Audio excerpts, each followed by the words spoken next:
Thank you very much, Todd and Carly. It's 6 o'clock here on the couch in New York City, and welcome to the Tuesday, July 23rd, 2024 edition of Fox and Friends. Man, that was fast.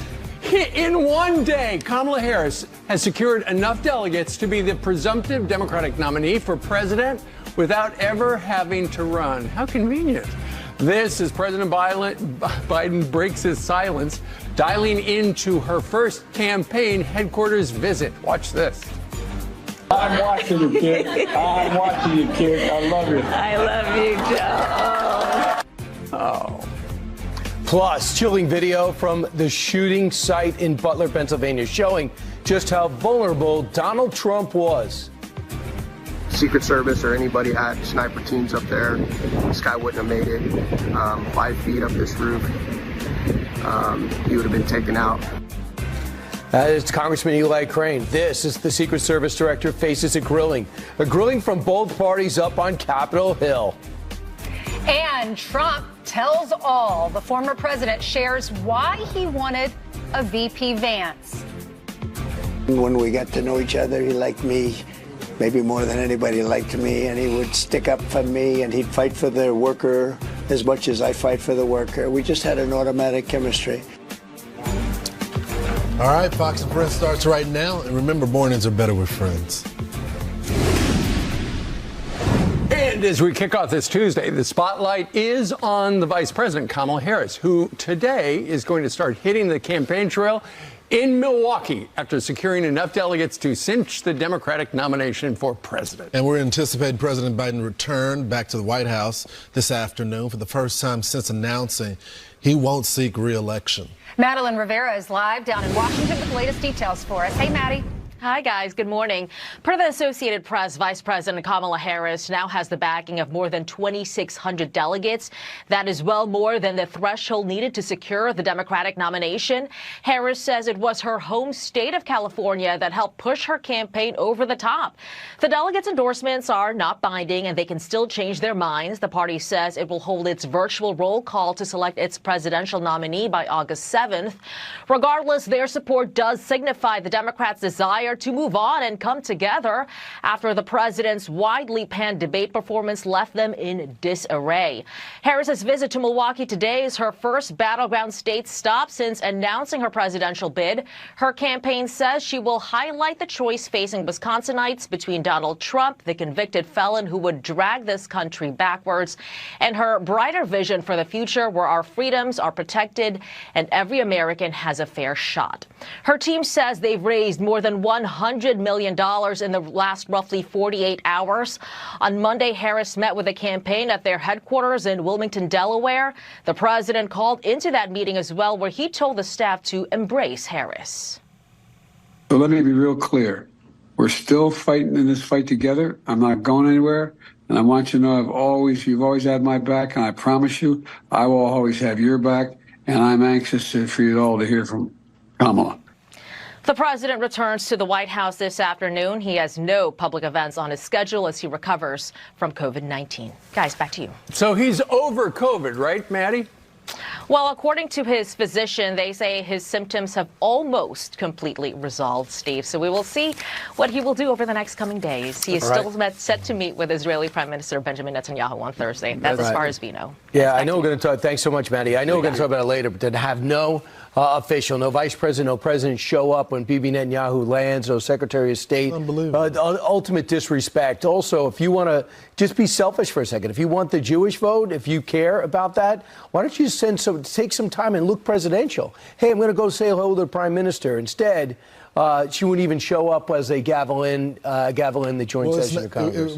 It's not just her not showing up to the airport. I mean, you know, since the president is down, you would think that the vice president takes over the duty. She took over the NCAA meeting. And you have our most trusted ally. You would think that you would want some presence there. Okay, all right. She doesn't like him. So the vice president is not going to be there. Okay, what about the secretary of state? Yeah. No secretary of state. When they gavel in, will she be there as well? She says she's not going to go to that. So that's troubling. Well, the reason is she's busy because, you know, yesterday at this time we were talking about how a number of top Democrats had not endorsed her yet because, and we had heard from them that they wanted an open nominating process.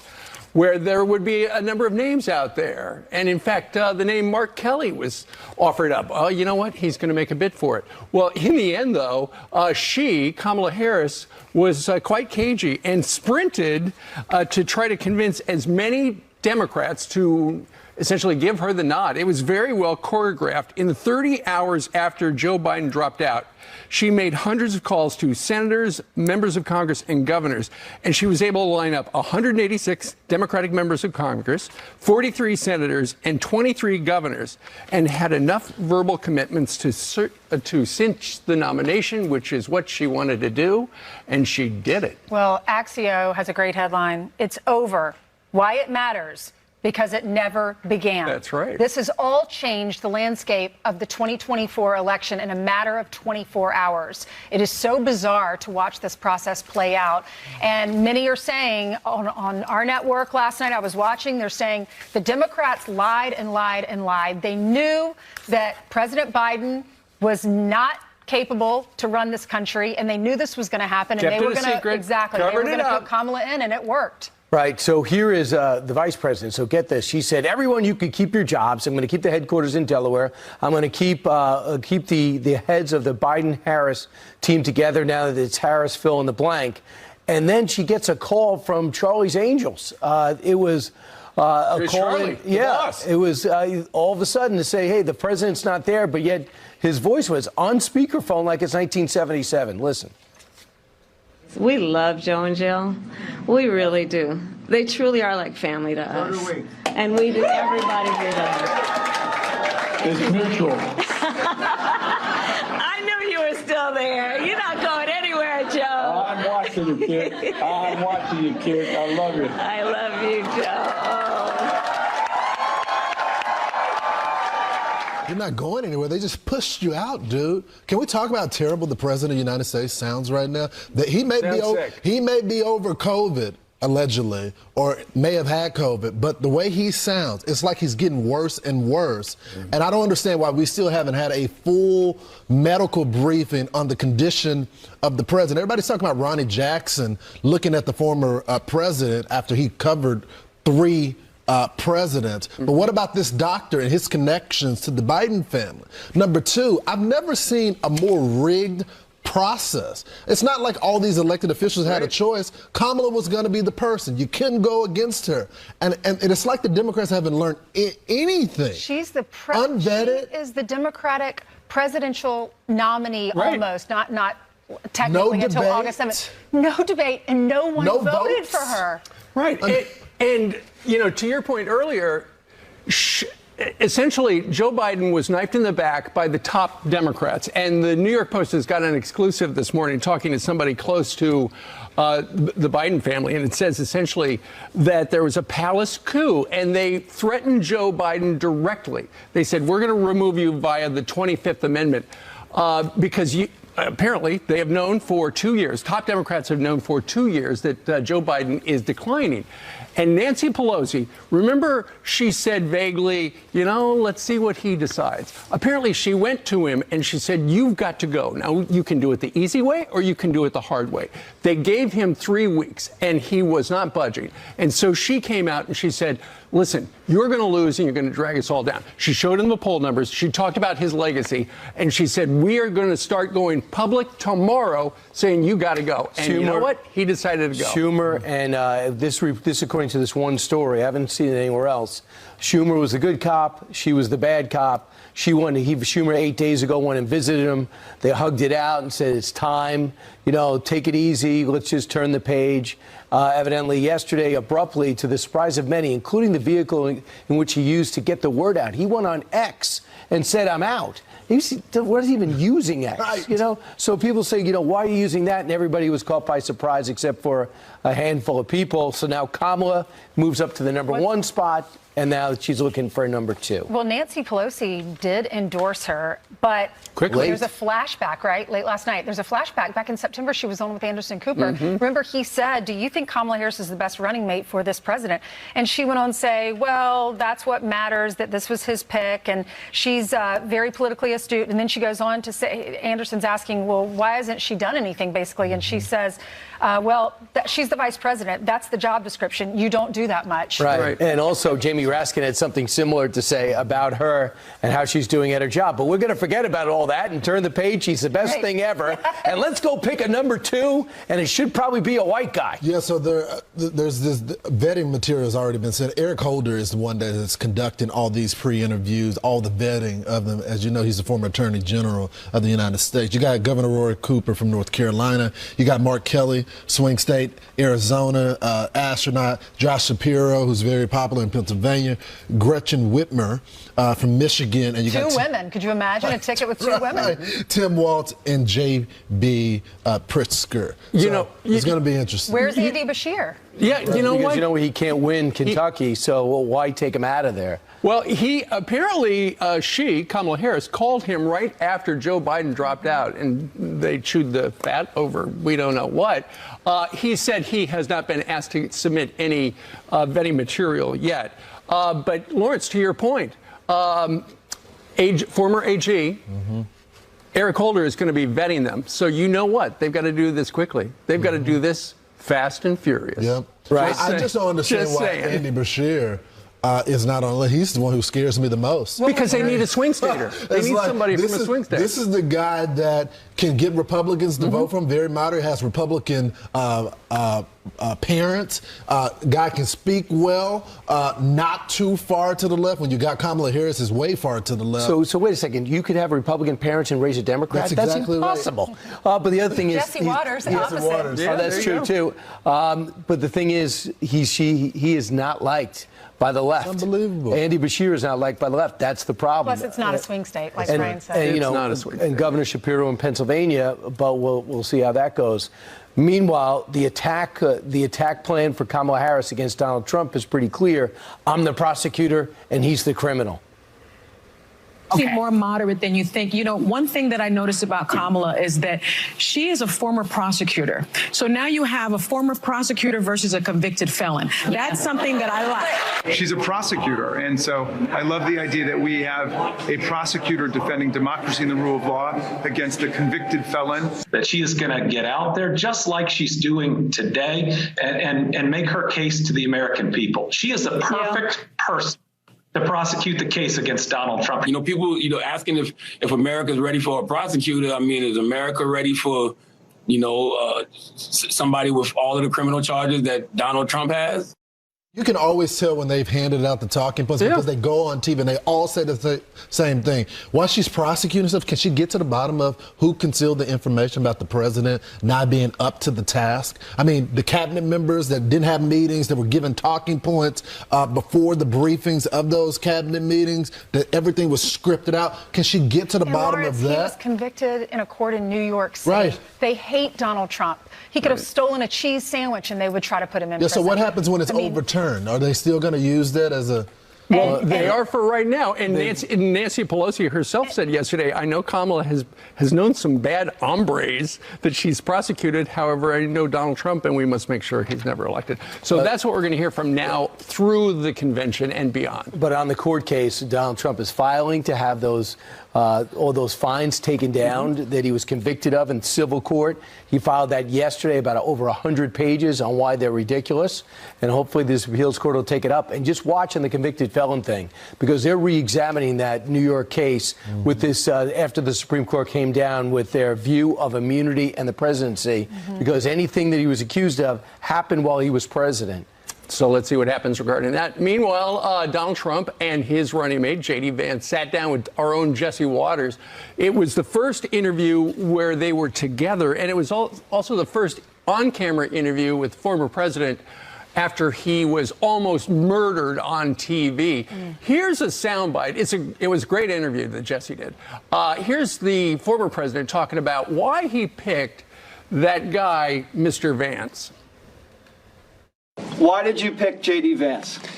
We've always had a good chemistry, and originally JD was probably not for me, but he didn't know me.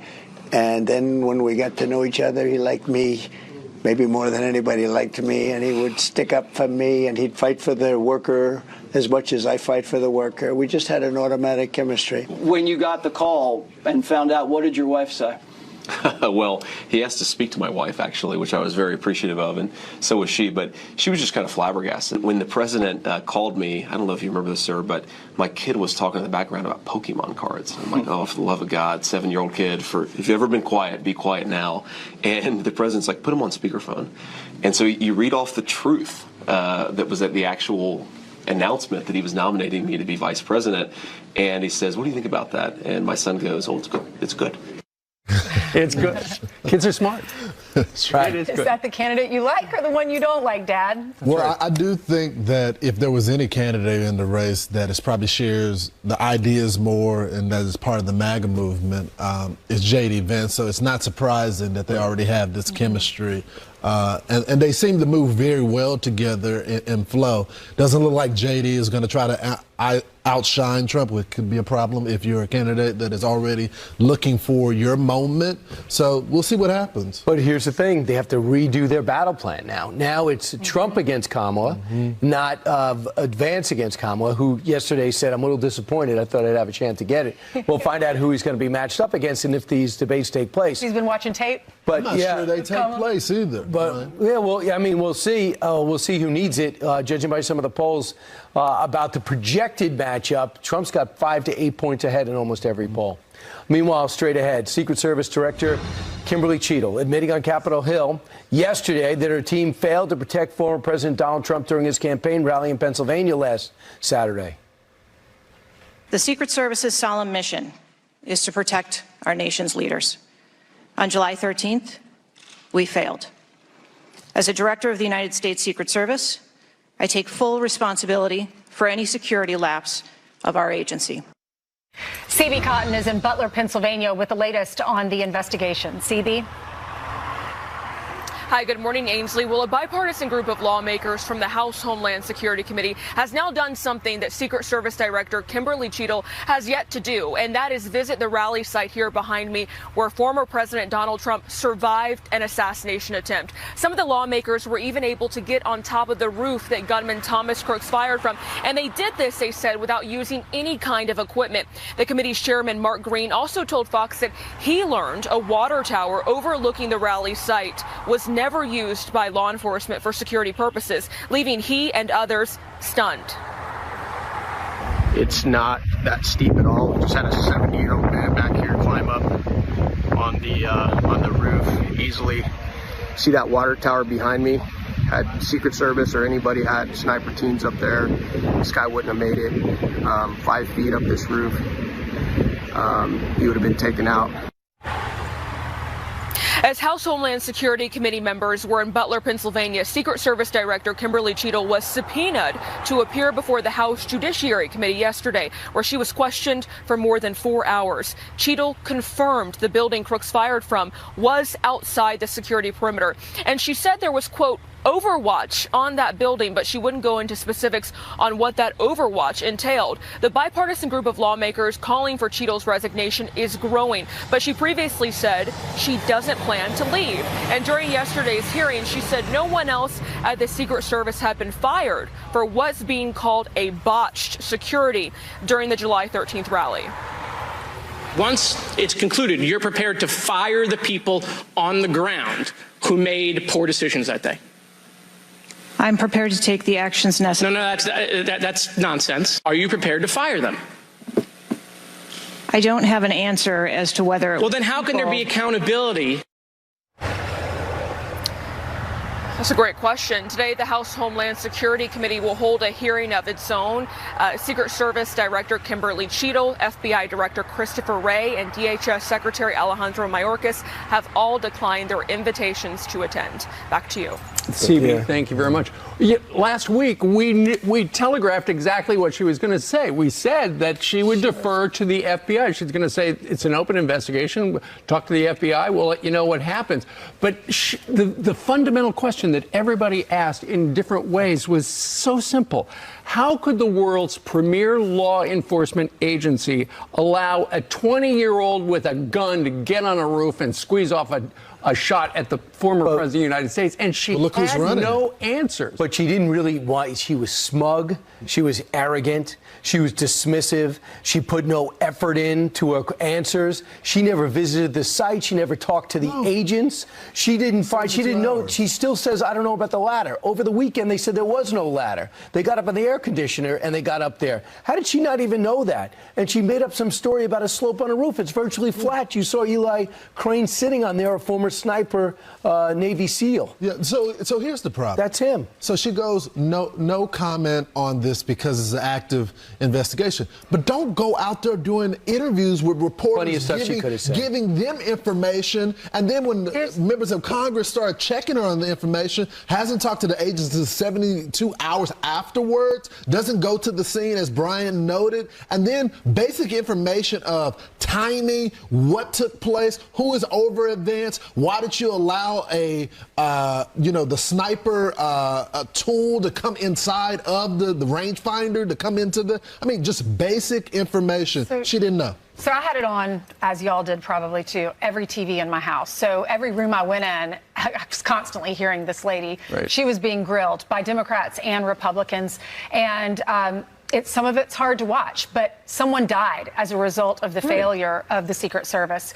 Donald Trump was shot. 2 other people were shot and were fighting for their lives for a little while. And Donald Trump says they're doing great now. But Congressman Carlos Jimenez, he was a former firefighter. He was the mayor of one of the areas down in the Miami area. And he's a Republican from Florida. There he is. He went on the roof and he said, look, I'm in my 70s. He said, the slope on the roof of my house is steeper than this. It's like a 10% slope, he said. So he's calling for the head of President Trump's detail to be fired too, and the director of Secret Service. He said they did so many things wrong, and Secret Service really did not do their job. And there's no way that should be outside the perimeter. That roof should have been inside the perimeter. Here, even if it is outside of the perimeter, put someone on that water tower. Aren't you allowed to say, yeah, that's not the perimeter, but we still need someone up there? There was a report that the Secret Service agent was supposed to be on there, and he just decided not to. Show up. But let's find out about it. You better have an answer to that. Why couldn't she answer It's been 9 days. And we want to hear her say, I am so sorry for the family that died. And I want to hear her say, we made mistakes. We are fixing it. These are the mistakes we made. As well, Ainsley, because it has been reported that the head of his detail asked for more people, said that there's a threat going on. And she goes, well, we provided more people for that day. And they said, excuse me, Madam Director,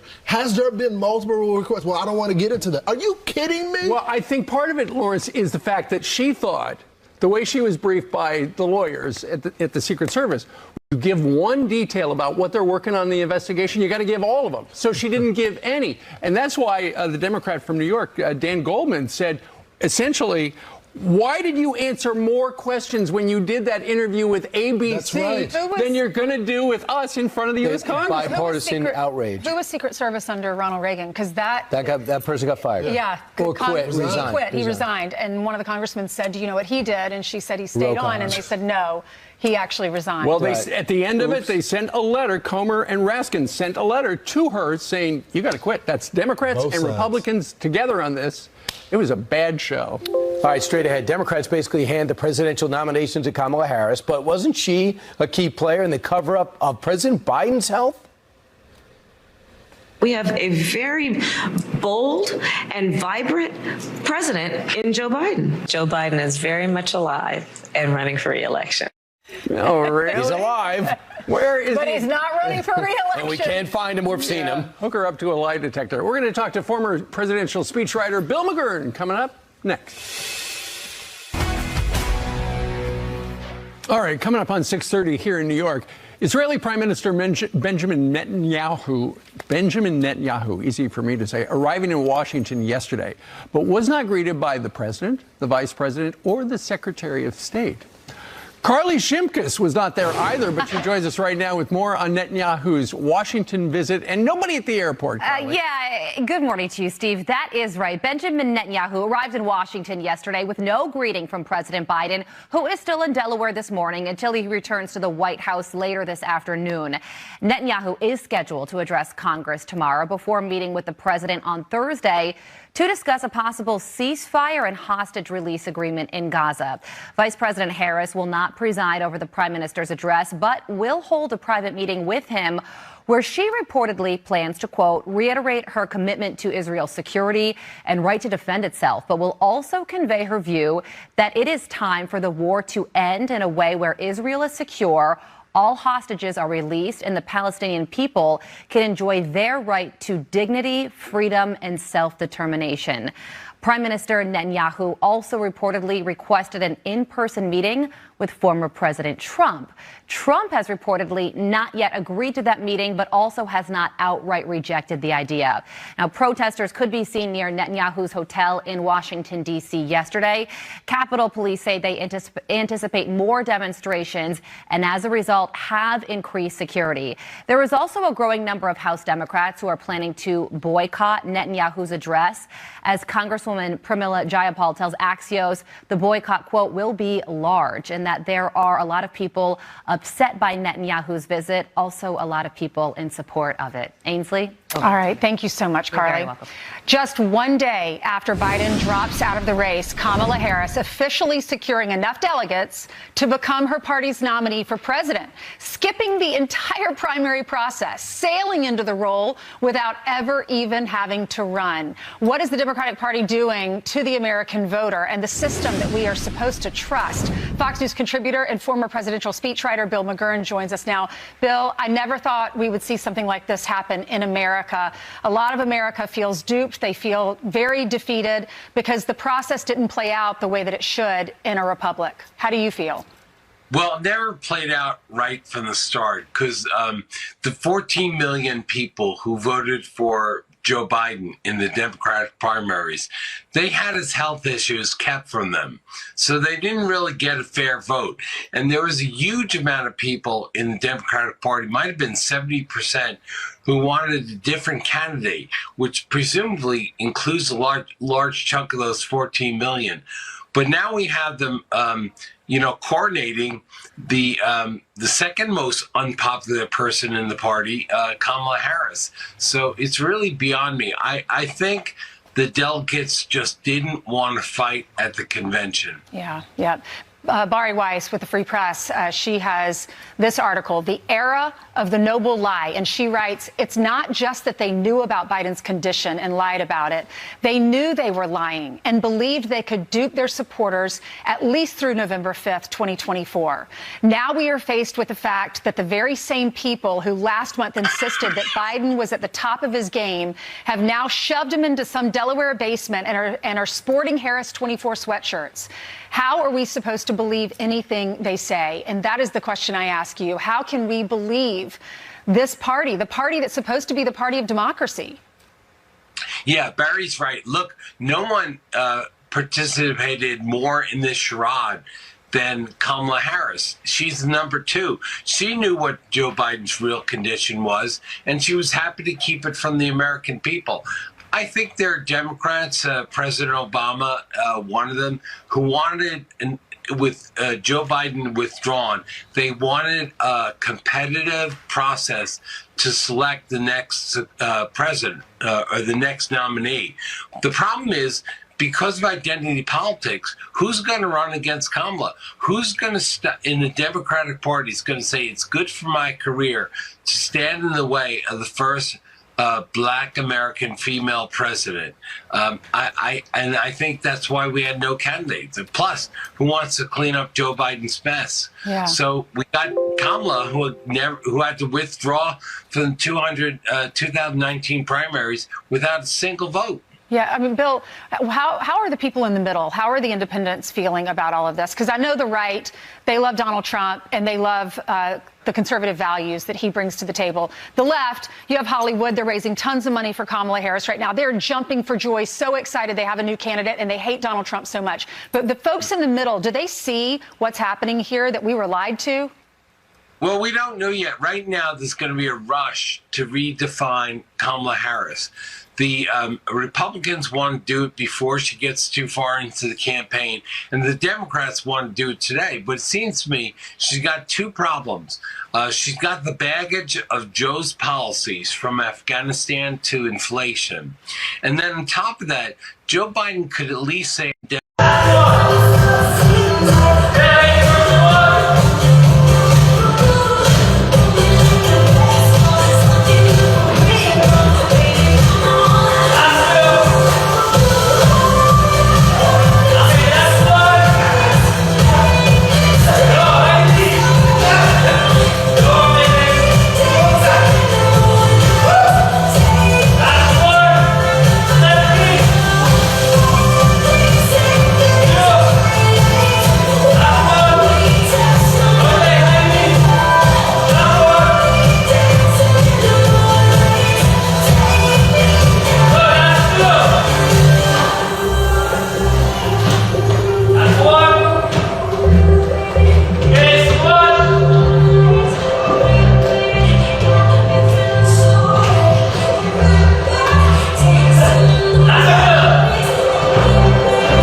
up, and then fourth up.